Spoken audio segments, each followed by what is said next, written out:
Hola, guerreros, guerreras de Dios, ¿cómo están? Dios me los bendiga. Aquí estamos una vez más con nuestras clases, con nuestra capacitación de intercesión y guerra espiritual profética. Ya estamos en el tema 7 del nivel 1, que es viviendo en un orden diferente. ¿No? La anterior clase vimos de que era creciendo en madurez, hablamos un poquito de todos esos temas y hoy vamos a ver lo que es viviendo en un orden diferente. Esta es la última clase del primer nivel, ¿no? Estamos haciendo por niveles y esta es la última clase. Entonces, ¿qué es vivir en un orden diferente? En Hebreos 5:6 dice, tú eres sacerdote para siempre según el orden de Melquisedec. Dios declaró a Jesús como sumo sacerdote según el orden de Melquisedec y no según el orden de Aarón. La orden de Melquisedec no se conoció mucho en el Antiguo Testamento, nosotros no vemos mucho que se hable de Melquisedec en el antiguo Testamento, ¿no? Era relevante para el pueblo judío, o sea, para el pueblo judío no era como muy importante esto, pero sin embargo, Dios nombró a Jesús según el orden, según este orden y no el de Aarón, que es el mismo había establecido. Dios había establecido el orden de Aarón también. El propósito de este tema es comprender la necesidad de identificar la cobertura de autoridad espiritual en que estamos. O sea, es importante que después de esta clase usted identifique bajo qué autoridad, cobertura espiritual está usted, según estos órdenes, ¿no? Entendiendo que el reino de Dios extiende dos órdenes de vida, el de Aarón y el de Melquisedec. A medida que vamos avanzando en la enseñanza, tú vas a ver en qué orden estás y tú decir, no, no, no, si estoy en la de Aarón, yo me voy para la de Melquisedec y si estoy en la Melquisedec, pues aquí me voy a quedar. En Hebreos 7:11 dice, sí, pues la perfección fuera del sacerdocio levítico, porque bajo él recibió el pueblo la ley. ¿Qué qué necesidad habría aún de que se levantase otro sacerdote según el orden de Melquisedec y que no fuese llamado según el orden de Aarón? Nosotros vemos que cuando Dios sacó a su pueblo de la esclavitud por medio de Moisés, él levantó al sacerdote Aarón y él comenzó a darle la ley, ¿no? Y el pueblo vivía bajo la ley, pero recuerde que cuando vino Jesucristo, ya nosotros no vivimos bajo la ley, sino que vivimos bajo la gracia. En Éxodo 7:12 dice, vinieron pues Moisés y Aarón a Faraón e hicieron como Jehová lo había mandado. Y echó Aarón su vara delante de Faraón y de sus siervos y se hizo culebra. Entonces llamó también Faraón sabios hechiceros e hicieron también lo mismo los hechiceros de Egipto con sus encantamientos, pues echó cada uno su vara, las cuales se volvieron culebras, mas la vara de Aarón se devoró las varas de ellos. Esta historia pues es emocionante, ¿no? En esta historia nosotros podemos ver que Dios mandó a Moisés y a Aarón a que se presentaran del faraón, hiciera una manifestación sobrenatural que fue lo de la vara, ¿no? Entonces, que fue donde una vara, un pedazo de madera, se convirtió en una serpiente, ¿no? Faraón vio eso, Faraón dijo, bueno, pues eso no es nada del otro mundo, no es nada, mandó a llamar a sus magos, a sus hechiceros, él no se asombró, antes él pidió a los hechiceros que a través del ocultismo, de la brujería, hicieran lo mismo, ¿no? Nosotros podemos leer y podemos ver, ¿no? Entonces esto es una cosa que nos confronta a nosotros mucho como cristianos intercesores proféticos que nos estamos preparando para eso, ¿no? Nosotros podemos ver cómo quienes están en el reino de las tinieblas, ellos presentan más testimonio y más evidencia de lo sobrenatural que los hijos de Dios. Nosotros podemos ver cómo, y hoy en día nosotros vemos cómo podemos ver que las brujos, o sea, ellos hacen cosas, ¿no? Tienen cosas más evidencias de lo sobrenatural. Ellos hacen cosas que podemos hacer nosotros como hijos de Dios. Entonces, claro, esto nos confronta y esto dice, bueno, es que dejamos que el reino de las tinieblas avance, dejamos que hagan ellos cuando nosotros tenemos más poder, cuando nosotros tenemos más autoridad que Dios nos ha dado, ¿no? Entonces Jesús menciona, al respecto de esto, Jesús menciona en Juan 10:37-38, dice, si no hago las obras del Padre, no me creáis. creáis. Pero si las hago, aunque no me creáis a mí, creed en las obras, para que conozcáis y creáis que el Padre que está en mí y yo en el Padre. Aquí Jesús hace mención de esto, ¿no? Debemos, mira, Jesús dice que él no hizo nada de lo que no vio hacer al Padre. Entonces, aquí, ¿qué es lo que está pasando? ¿Por qué muchos que sirven en el reino de las tinieblas hacen más milagros que quienes sirven en el reino de Dios, ¿no? Yo escuché un testimonio de un ex satanista. Era hijo del diablo, porque el diablo lo adoptó como hijo, ¿no? Y él decía todo lo que él podía hacer, él mataba gente, él, mejor dicho, él hacía cosas, o sea, hacía cosas, pero de una manera sobrenatural. Entonces yo me puse a pensar, o sea, si un brujo, un hijo del diablo, puede hacer tantas cosas, puede matar hasta personas, porque él decía, yo mataba a una persona y era instante que el que la mataba. Entonces, ¿por qué nosotros como hijos de Dios, por qué nosotros no podemos hacer mayores cosas? No, obviamente no vamos a ir a matar a personas, obviamente, pero podemos hacer sanidades, podemos hacer muchos milagros como hijos de Dios que sirven, pero no, nosotros vemos que ellos hacen más milagros que nosotros que somos hijos de Dios, ¿no? Yo a veces pienso que será porque nosotros no hemos entendido que hay una autoridad delegada, nosotros no hemos entendido que Dios nos ha dado una autoridad, que Dios nos ha delegado autoridad y poder para deshacer las obras de las tinieblas, ¿no? Entonces en Juan 14, 12, 14 dice, de cierto os digo, el que en mí cree, las obras que yo hago, él las hará también, y aún mayores hará.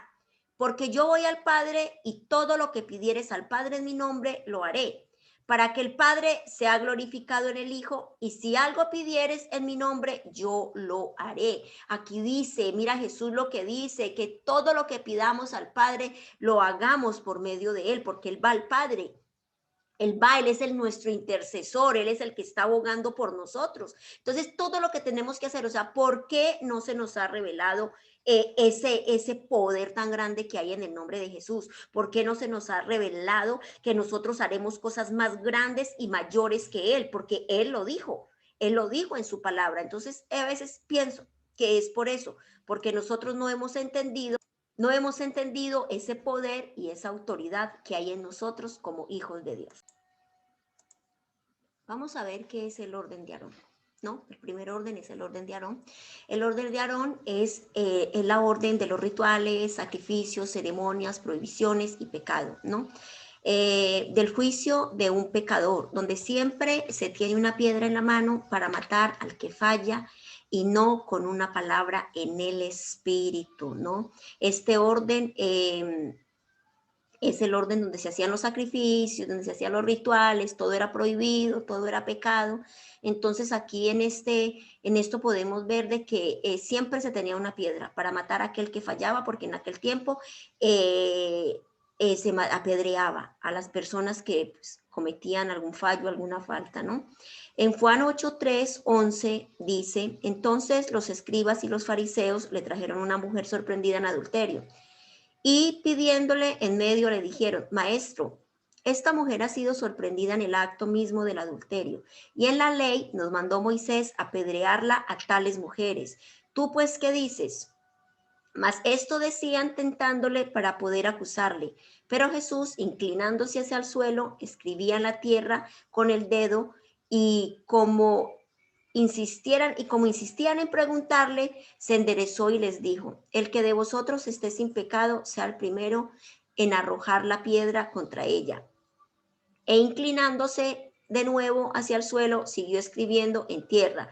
Pero ellos, al oír acusados por su conciencia, salían uno a uno, comenzando desde los más viejos hasta los postreros, y quedó solo Jesús y la mujer que estaban en medio. Enderezándose Jesús y no viendo a nadie sino a la mujer, le dijo, mujer, ¿dónde están los que te acusaban? Ninguno te condenó. Entonces, ¿qué le dijo él? Vete, yo tampoco te condeno. Entonces, aquí nosotros podemos ver, ¿no? Esto tan hermoso que Jesús Jesús les dijo, ¿no? El que esté libre de pecado, pues tire la primera piedra. Nosotros muchas veces venimos sabiendo que también somos pecadores, también sabiendo que Dios también nos perdonó, y por qué no llevamos esa palabra de restauración a las personas. El trasfondo de la iglesia evangélica, mucho trasfondo de la iglesia evangélica es arónico. Necesitamos nosotros hacer un cambio de piedras por amor, de señalamiento por restauración, de maldición por bendición, para podernos nosotros levantar como intercesores proféticos. Como intercesores proféticos, nosotros necesitamos, ¿no? Necesitamos del amor, necesitamos de la restauración, porque si no, ¿cómo vamos a hacerlo, no? No. Entonces vamos a mirar cuáles son las características de este orden. Hay varias, hay como 6, algo así. El A, rituales para agradar a Dios en vez de relación personal. De acuerdo al orden de Aarón, concebimos el cristianismo como una ceremonia religiosa, donde importan más los cultos, los rituales, que la restauración de la persona con Cristo, centrándose en lo visual de la ceremonia y no en la intimidad con el Padre. Wow, aquí nosotros vemos en esta primer característica. En Mateo 6 dice: y cuando ores, no seas como los hipócritas, porque ellos aman el orar en pie, en las sinagogas y en las esquinas de las calles, para ser visto por los hombres. De cierto os digo que ya tienen su recompensa. Esto también está en Lucas 11, 2, 4. La orden de Aarón nos ha llevado a vivir un evangelio hipócrita, a llevar un evangelio mentiroso, donde queremos presentarnos espirituales cuando en realidad nosotros no lo somos, no somos. Esto es lo que nos hace vivir en este orden de Aarón, que seamos hipócritas, presentar una cara sabiendo que no es la que estamos viviendo. Entonces, en realidad, ese es un orden que debemos de quitar de nosotros. El B, cambios cosméticos sin una transformación interior. Vamos a leer qué significa. La orden de Aarón se centra en los cambios cosméticos de forma de maquillaje y de vestuario, y no en la transformación interior donde se enseña la santidad. Viene de afuera hacia adentro y no lo contrario. Mira qué interesante. Se prioriza lo que la gente se pone, lo que la gente hace, y no en la limpieza del corazón. Recuerden que el cambio viene de adentro hacia afuera y no de afuera hacia adentro. Eso es muy importante que usted lo sepa. Mateo 23, 25, 28 dice: hay de vosotros, escribas y fariseos, hipócritas, ¿por qué limpiáis lo de afuera del vaso y del plato, pero por dentro estáis llenos de robo y de injusticia? Fariseos ciegos, limpia primero lo de dentro del vaso y del plato, para que también lo de fuera sea limpio. Hay de vosotros, escribas y fariseos, hipócritas, porque sois semejantes a sepulcros blanqueados, que por fuera a la verdad se muestran hermosos, mas por dentro están llenos de huesos muertos y de toda inmundicia. Así también vosotros por fuera a la verdad os mostráis justos a los hombres, pero por dentro estáis llenos de hipocresía e iniquidad. Mira aquí lo que dice. Jesús le dijo a los escribas: bellos por dentro, bellos por fuera, feos por fuera. A ver, ¿cómo es? Perdón. Limpios por fuera, sucios por dentro. Entonces, eso es lo que hace esta orden de Aarón, ¿no? La religiosidad. La religión tradicional y la religión evangélica es una religión cosmética en su mayoría. Lindos por fuera, pero por dentro feos, sucios. Esto hace de esto. Vamos a ver la C. La tradición encima por la revelación. A la orden de Aarón le importan más las tradiciones históricas que la revelación escritural. Es capaz de violar la palabra, pero no romper con una tradición ancestral. Por eso la orden de Aarón no es capaz de violar el día de reposo para sanar a un enfermo como lo hizo Cristo. Recuérdese que cuando Cristo estuvo, él fue muy acusado, él fue muy Él fue muy señalado porque él hacía milagros en el día de reposo. Entonces, la orden de Aarón valida el mandamiento de Dios por sus tradiciones. Recuerde que ellos eran más tradiciones, que los mandamientos. En Marcos 7, 6, 9, respondiendo, él les dijo: hipócritas, bien profetizó de vosotros Isaías, como está escrito: este pueblo de labios me honra, mas su corazón está lejos de mí. Pues en vano me honras, enseñando como doctrina mandamientos de hombre, porque dejando el mandamiento de Dios, os aferráis a la tradición de los hombres, los lavamientos de los jarros y de los vasos de beber, y hacéis otras muchas cosas semejantes. Les decía también: bien invalidáis el mandamiento de Dios para guardar vuestras tradiciones. Estamos tan influenciados nosotros por este Aarón. Hay tanta influencia en las iglesias por este Aarón que todo lo que hacemos tiene la tendencia a volverse una tradición intocable. Todo tradiciones, tradiciones, tradiciones. Entonces mira, ahí lo que le dijo Jesús. Jesús aquí los confrontó y Jesús aquí les dijo: su corazón está lejos de Dios. En el D, juicio, crítica y marginalidad por encima de la misericordia. La orden de Aarón está llena de un espíritu de juicio, de crítica y de marginalidad, ¿no? Hacia las personas. ¿Qué hace este orden? Que estemos criticando constantemente y que se margine a las personas por su pecado, por su aspecto, que se margine a las personas, aquellas en especial las que fallan y las que no se acomodan a sus rituales, ¿no? Las personas que en muchas iglesias no aceptan homosexuales, no aceptan prostitutas, no aceptan mucha clase de personas porque siempre están juzgando de su pecado y siempre están marginándolas, ¿no? Entonces, donde no entra la iglesia los defectuosos, hay iglesias que no entran los defectuosos ni los pecadores. Entonces, la orden de Aarón nos dio una mente de crítica y enferma hacia el pecador. Hay muchas iglesias que les gusta mucho juzgar, les gusta mucho enjuiciar y señalar, y señalar con mentiras, con falsedades, ¿no? Hacia los demás y no ayuda al que está en crisis. Esas iglesias que son con el dedo así, que están todo el tiempo con el dedo así, con el dedo acusador, ¿no? Y por eso a ir a esas iglesias les encanta cortar cabezas, les encanta marginarlas y separarlos de los demás, ¿no? Es una iglesia que se separa del mundo del pecador, es una iglesia que dice que ahí no entra el pecador, ahí ellos todos son santos y ellos todos son dignos. En Santiago 2:13 dice: porque el juicio sin misericordia será con aquel que no hiciere misericordia, y la misericordia triunfará sobre el juicio. Miran esta palabra aquí tan bonito, misericordia. Para poder ser intercesores proféticos, nosotros tenemos que revisarnos y ver en qué orden estamos. Tenemos que hacer eso. Es muy importante, muy importante. Muchos de los libros, materiales, predicaciones que la gente escucha son del orden de Aarón.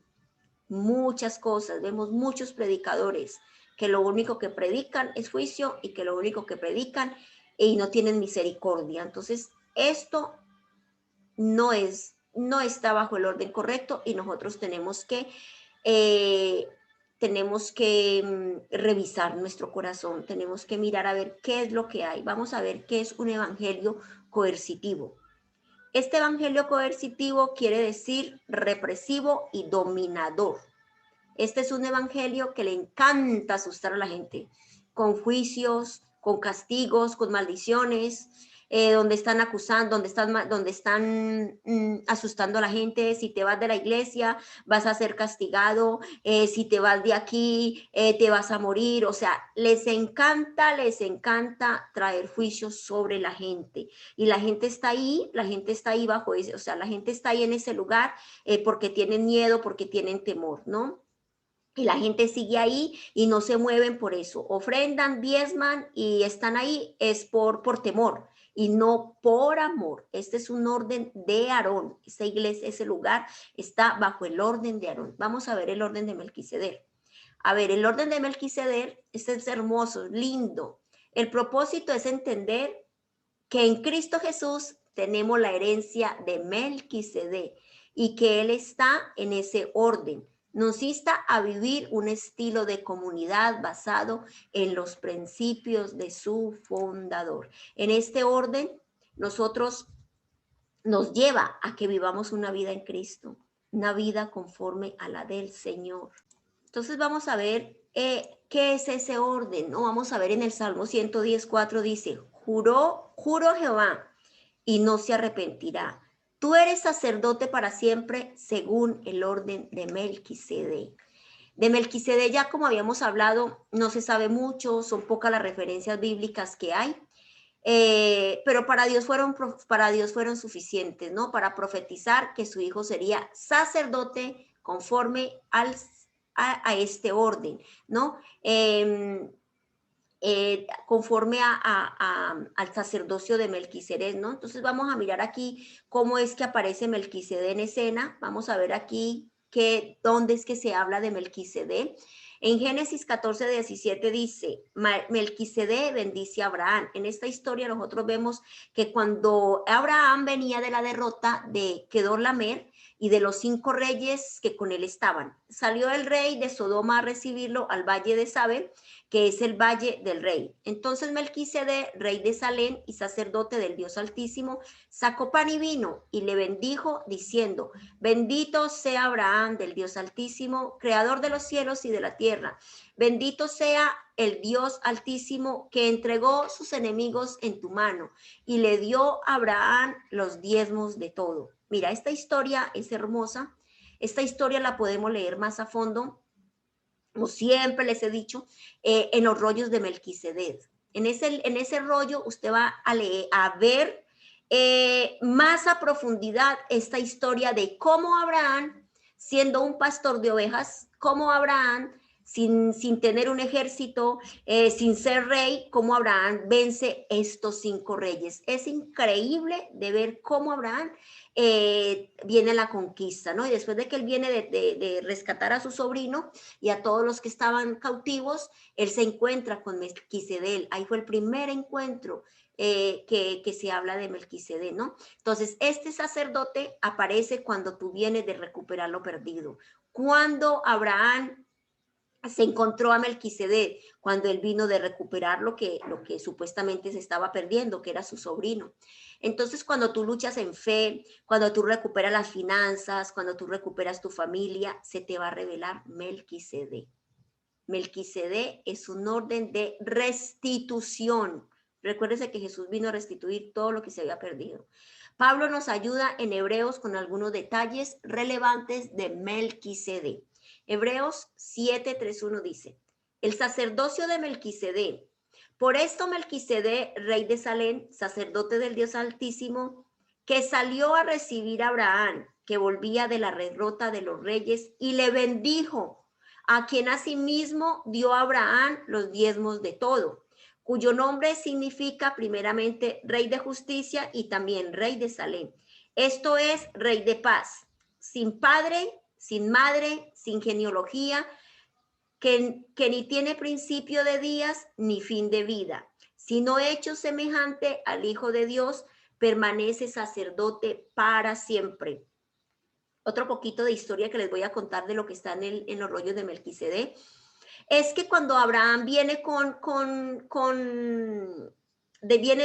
su sobrino y con la gente, a él se le entrega él para obtener esa victoria, él se fue con una vasija, una cuenca de barro, ¿cómo se llama eso? Sí, una olla de barro. Y en esa olla, porque ahí hay se enciende eso con una llama para poder que los enemigos, ser vencidos los enemigos, tienen que leerlo para que sepan de qué les estoy hablando. Entonces en esa olla se le aparecen unas perlas, se le llena de perlas, ¿no? Entonces él cuando se encontró con Melquisedec, él le quiso dar el 90% del diezmo, el 90 o el 80, y Jesús le dijo, no, solamente dame el 10, solamente dame el 10% de lo que tienes ahí. Y así fue una de las formas como él entregó los diezmos. Él entregó los diezmos de eso primero que él había ganado, ¿no? Entonces en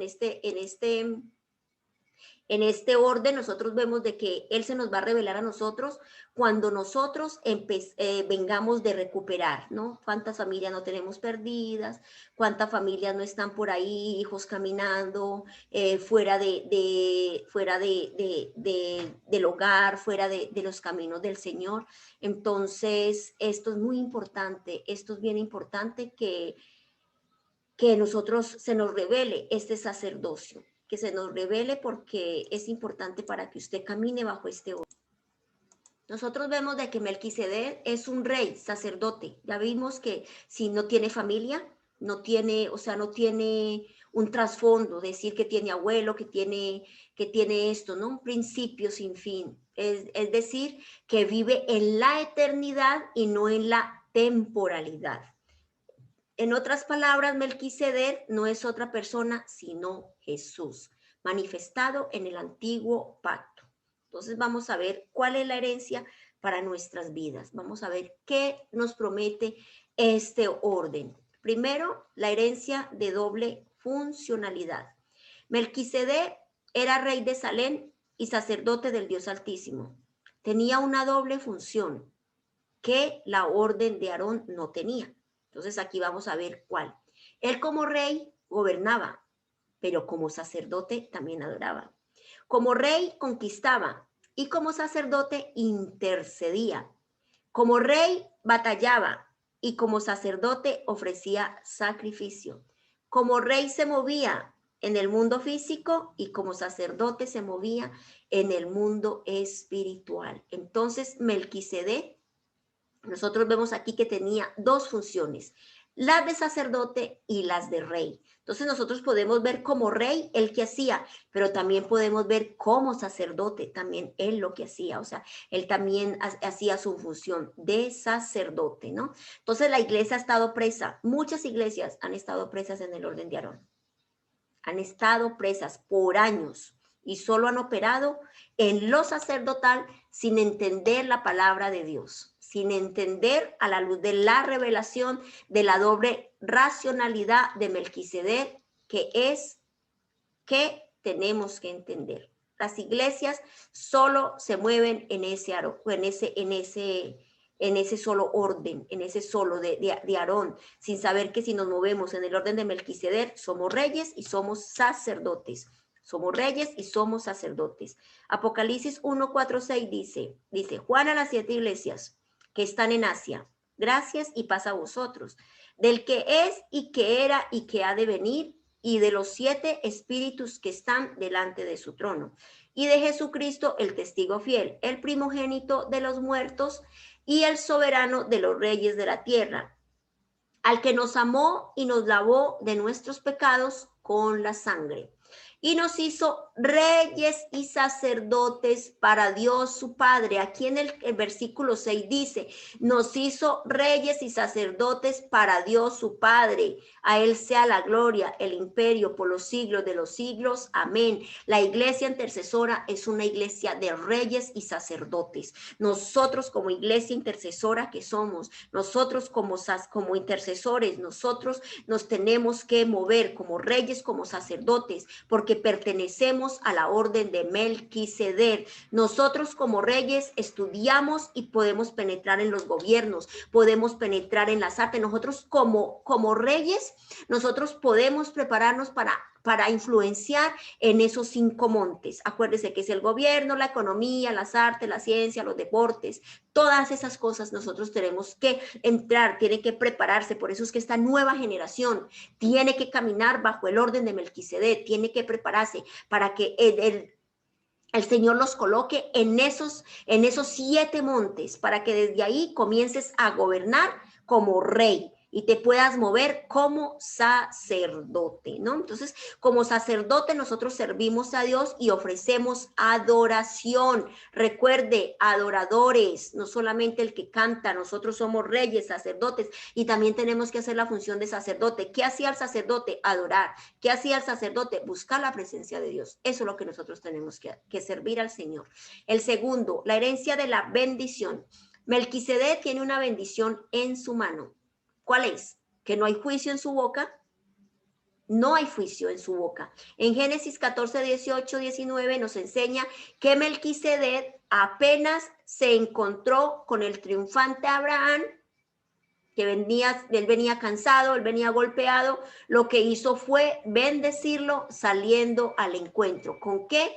Con el pan y el vino. Aquí también vemos la primera referencia de lo que es la Santa Cena. Entonces vamos a mirar qué es el pan y el vino. Es la comunión íntima con Jesús.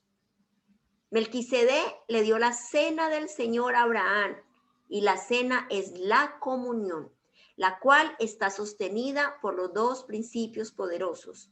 El pan es la presencia de Dios y el vino es la referencia. Entonces nosotros aquí vemos y vemos, ¿no? Que cuando nosotros estamos haciendo la Santa Cena, nosotros estamos teniendo una comunión íntima con Jesucristo. Nosotros estamos por medio del pan y el vino, nosotros estamos declarando que es la presencia de Dios, de que en nosotros ese pan nos va a conectar con Él. O sea, qué hermoso es lo que nos enseña, ¿no? Lo que es la Santa Cena.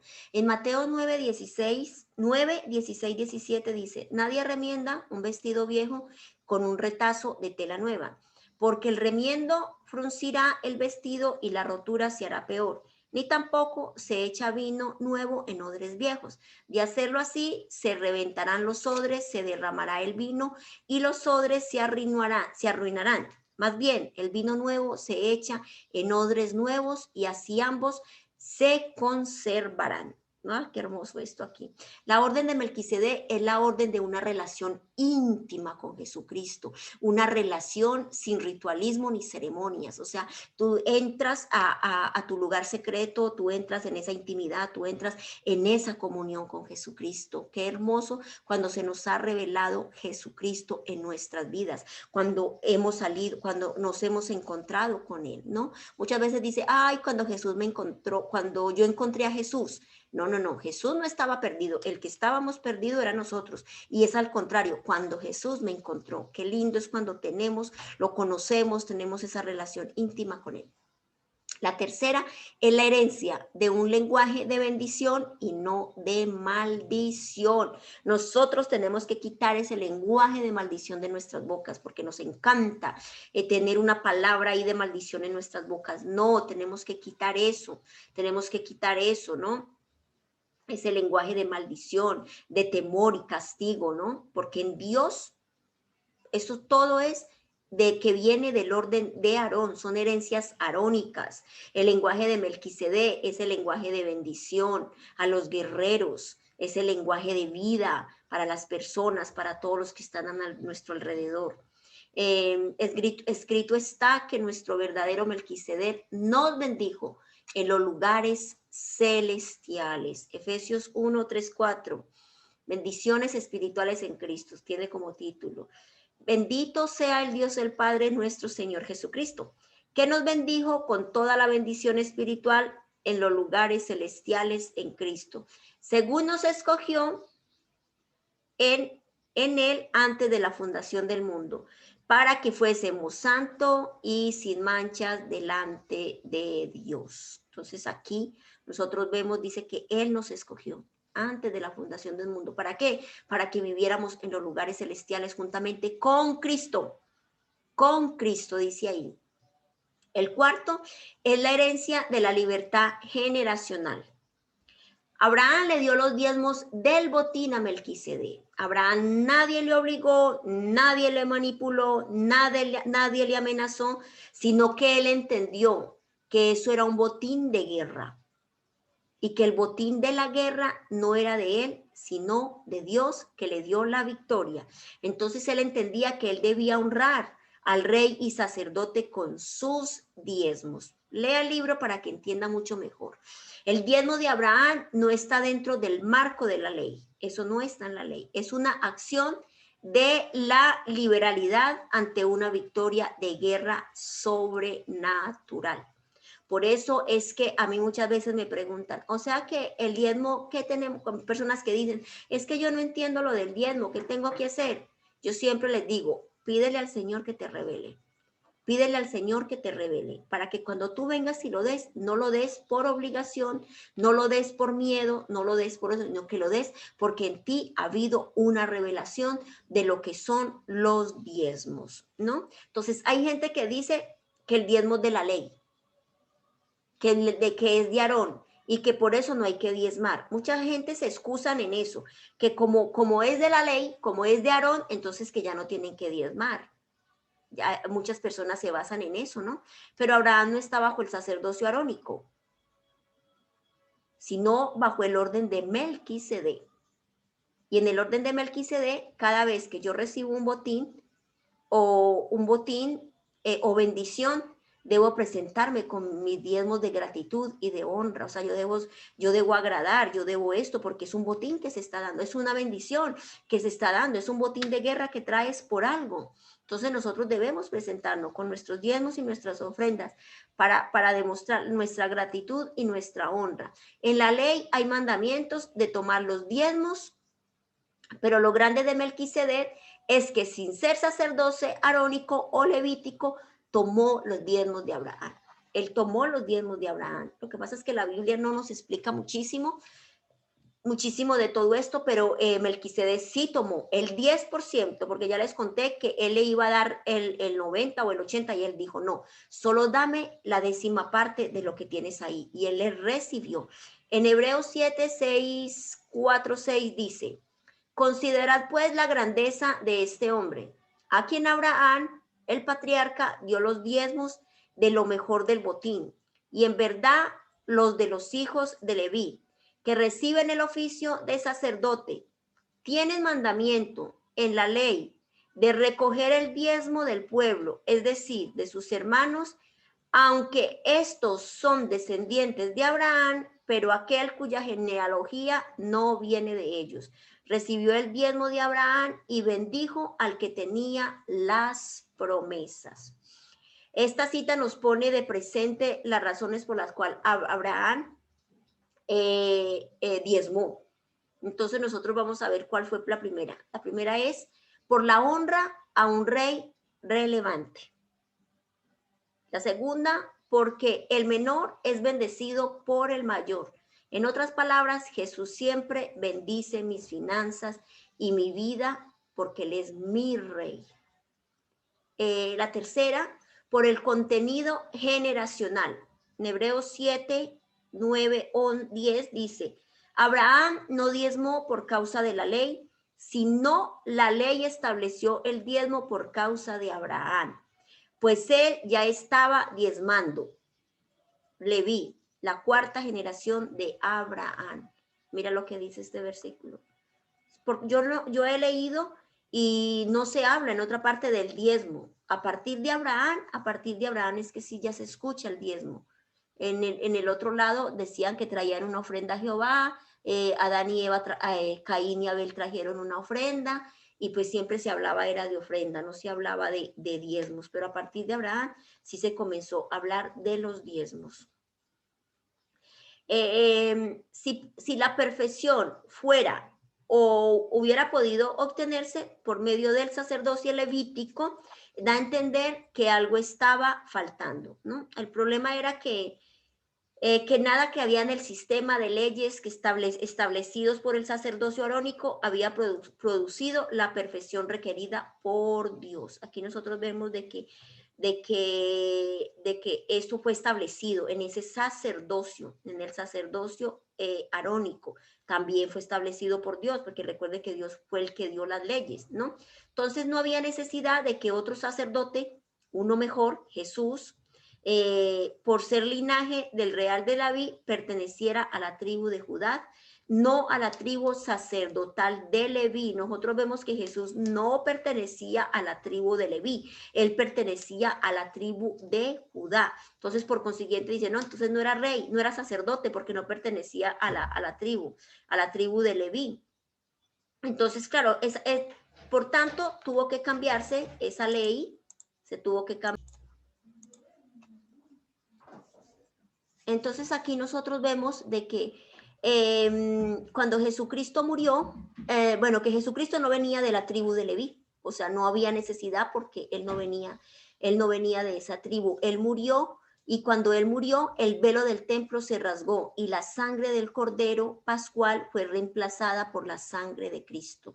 Recuérdese que ellos hacían sacrificios, derramaban la sangre y todas estas cosas. El sumo sacerdocio de Aarón fue reemplazado por el sumo sacerdocio de Melquisedec, de Jesucristo, y el sacerdocio regular de los otros sacerdotes fue reemplazado por la doctrina del nuevo pacto, del sacerdocio de todos los creyentes.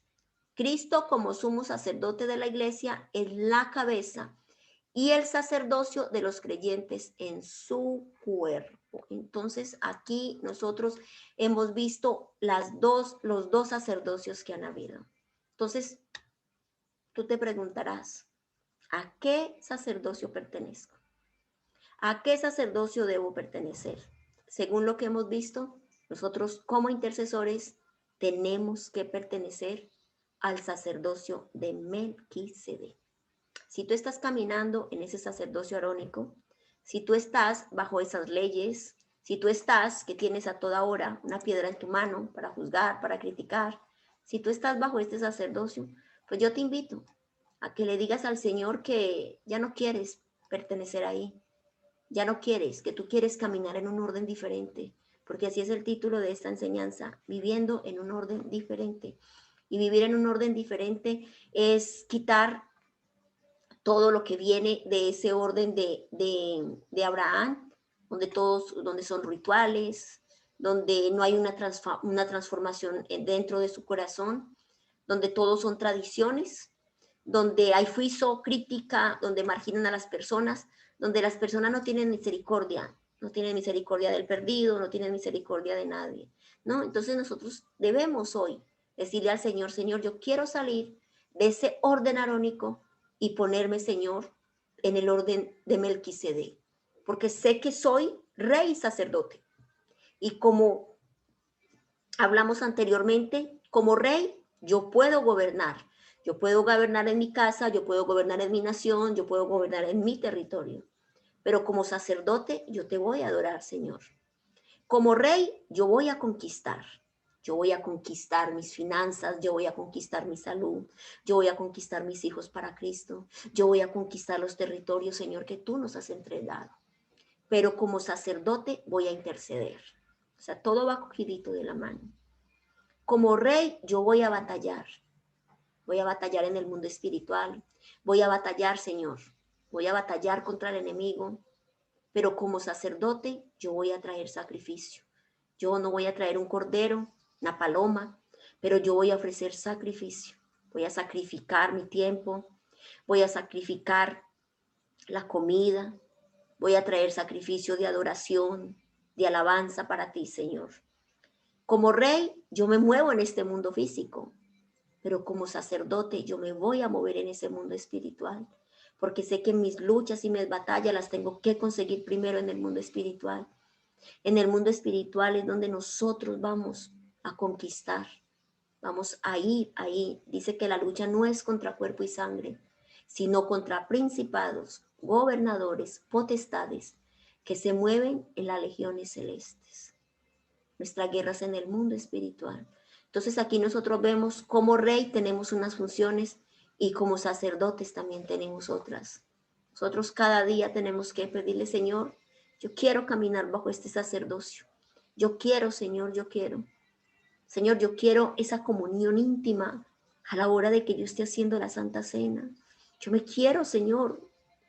Yo quiero esa comunión con mi Jesús. Yo como ese pan que es tu presencia. Yo tomo ese vino que Él reforma, que hay vida, Señor, que hay vida, Señor. Yo quiero esa herencia, Señor, que viene de Melquisedec. Señor, yo quiero darte los diezmos de todo, apartar lo que es tuyo, Señor. Yo quiero caminar, Señor, y que mis generaciones caminen en libertad, Señor. Yo quiero, Señor, darte, Señor, lo que te pertenece a ti. Cada botín, Señor, que llegue a mis brazos, Señor. Yo quiero dar lo que te pertenece. Yo no quiero quedarme nada, Señor. Nada quiero quedarme, Señor. Todo es para ti, mi Rey. Todo es para ti, mi Señor. Ayúdame, Señor, a que cada día yo pueda, Señor, caminar en ese orden, caminar en un orden diferente, en el orden de Melquisedec. Gracias, Padre. Gracias, Señor, por tu palabra. Gracias, Señor, porque sé que esta palabra, Señor, va a caer en buena tierra. Sé que esta palabra no va a caer en espinos, ni en rocas, Señor, pedregosa, Señor, sino que va a caer en buena tierra y va a dar el fruto, Señor, que tiene que dar al 20, al 60, al 100 por uno, Señor. Señor, gracias porque esta palabra, Señor, nos va a ayudar, Señor, a vivir en un orden diferente. Nos va a ayudar a vivir, Señor, en ese orden, Señor, de Melquisedec, en ese orden de bendición, Señor. Gracias, Padre. Señor, te alabo, te bendigo, Señor. Gracias, precioso Rey. Gracias. Bueno, amados, amadas, guerreros y guerreras, ha sido un placer haber traído esta última enseñanza del primer nivel. Espero que esta palabra haya entrado en sus corazones y que realmente traiga el cambio que tiene que traer, ¿no? Entonces, nada, les dejo. Un beso, les amo. Nos vemos en la próxima clase. Bye.